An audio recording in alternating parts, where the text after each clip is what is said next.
Alright, just about to shut the main power off to run off batteries.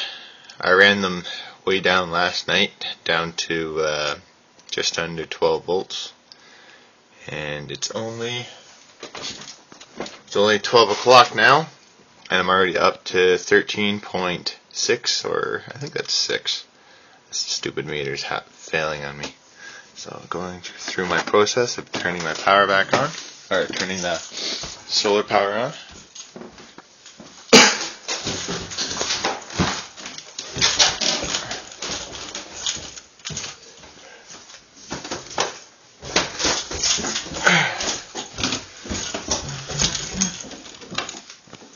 Okay, first things first, let's unplug this. We will not be using that. Oh, I didn't even think of this. The snow is all melting, so the sub pump's been turning on a lot, so we'll see how well this inverter can handle the sub pump.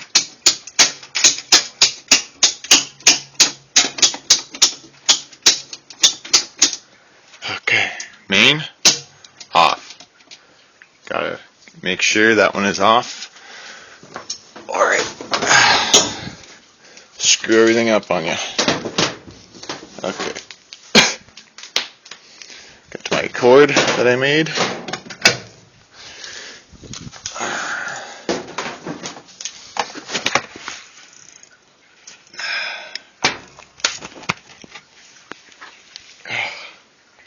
I don't know what just happened.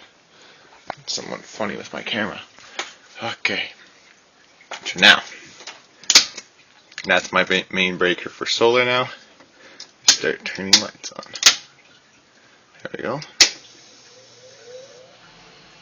There goes the furnace.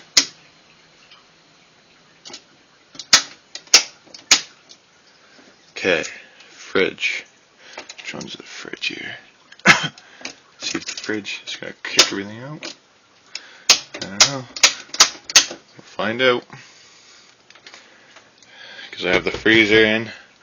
I'm not disabling anything right now because it's daytime. If I have an intermittent power outage, it's not a huge deal to me right now. But I want to just turn everything on and see how it works. So, all lights are on. Off.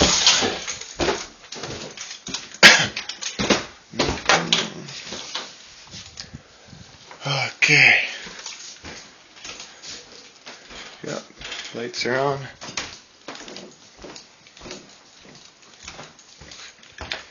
Finishing my stairs, finally.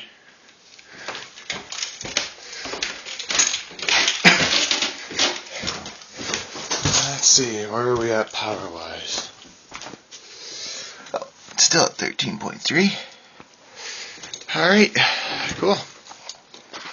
I'm going to try and run this all day till late tonight. I'll update you guys through the day. Alright, now we're in the garage section where I have my 1000-watt inverter. Temporarily set up batteries. They're very sloppily done just to make it so I can use them. More permanently, at about 400 amp hours total. I went ahead and shut the solar off. It is now off. It's showing red because I am at 12.5 volts. Here's a little experiment I'm going to do. As a pure sine wave inverter. And I have grid tie inverters. I'm going to turn the solar onto the grid tie, so all the solar is just going to helping run this, because it won't run my fridge and freezer at the same time, and it won't run my sub pump and fridge and all that stuff at the same time. So I'm thinking, I got 900 watts here, 1000 watts here. Let's hook them up together. So now those are going straight into helping this. We're running yeah, look at it drop. So the volts should start going up and the usage should start going down. Yeah, there it is. A grid tie. I'm gonna get this to work. There we go. Grid tie is pushing 200 into the house, 210. It should be pretty much just taking right over this. and I hope it doesn't wreck this thing. I don't think it will.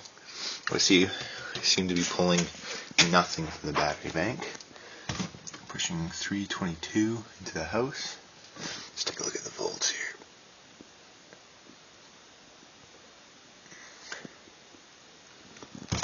Oh, 131. Oh, these are completely running my house right now. So I hope it doesn't damage the input into here, because I am back feeding into this inverter, which I can't. I hope it doesn't wreck anything, because it's up to 131 volts. 130 volts. Let's go back to watts. 358 watts. So now, when I turn everything on in my house, it shouldn't trip like it has been. So I'm going to go try that, and I'll get back to you guys. Okay, I'm back inside. I'm going to turn the lights on this time. The fridge is running right now, and the sub pump intermittently turns on. And let's see if the furnace starts. Furnace started. Well, that just proves that those grid tie inverters will most definitely help start and run my house. Everything's running. All my refrigeration is running. My furnace is running. Sub pump. And I'll let you guys know if it kicks out on me again. One thing I did do, because it's really annoying, I'm on the computer, I put the modem and the router, hooked it up to my little inverter, running off the, I think I got like 8 laptop lithium ion packs all put together, so it's 18 amp hours of lithium ion and a little inverter, and that's running my internet, just in case I do lose power. I'm not going to lose internet. Alright, telephone. See you guys later. Alright, we're back into the garage, and the voltage have gone down to 119 volts, which is good, healthy. That's what it normally is, because I turned the freezer on downstairs, I turned everything on in the house, so anything that would normally be running during the day on grid power is running off grid. And so now I think I'm going to do a hybrid system, because, oh, look at that, something just happened. These just kicked out for a second. Weird. This just took over the load. Oh, I know why. Something just shut off. So the voltage went too high for a little bit. So then these kicked out for safety. Now they kick back in. But I think I'm going to do a hybrid. I'm going to turn the charge controller on as well, so it charges the batteries, and any excess, well, these will run all the way down to 10.5 volts. So I'm going to go ahead and turn it on and see what this hybrid looks like. So the batteries are being charged, and the solar panels are also running those. So let's see what kind of current we're getting. So the grid ties are still pushing 164 watts, 100 and something or other. The voltage has gone up to 12.8. Alright, I think I'm going to try this for a while and see how this works out. I'll keep an eye on this. Where is this? 116 volts now. Okay. Alright. I'll keep you guys updated. Just thought I'd show you guys what it's like outside. Bright but cloudy. No direct sun. So here's one more thing that I just found out. So I always hook a oscilloscope up to all my videos. But those grid ties, they are cheap grid ties, obviously. But they don't put out the cleanest sine wave. So they distort it just a little. As you can see, there's a little dip right there. Hertz are jumping between 59 and 62. I think that's also the grid ties. They're a cheaper grid tie. But in an emergency situation, would I care about this? Not really, because it's still better than this. I have it hooked up to my UPS, which I modded with these big batteries, 17.5 amp hours, 2 of them, hooked with an Anderson plug. Now look, if I unplug it from the wall, it's sure better than this.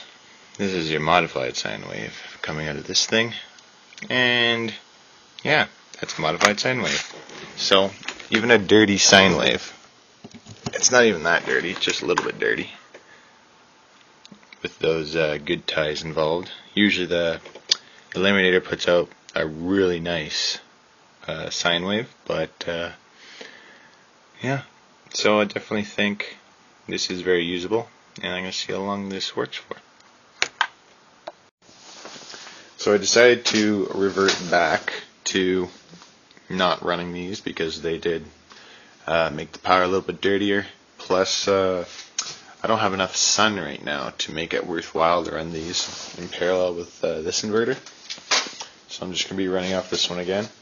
I just have the batteries, the solar panels just charging the batteries. Back up a little bit. But yeah, that's an interesting little fix for having such a small inverter. But if you ever really need to increase your capacity and you don't want to go buy a new inverter right away, that's one way to do it, I guess.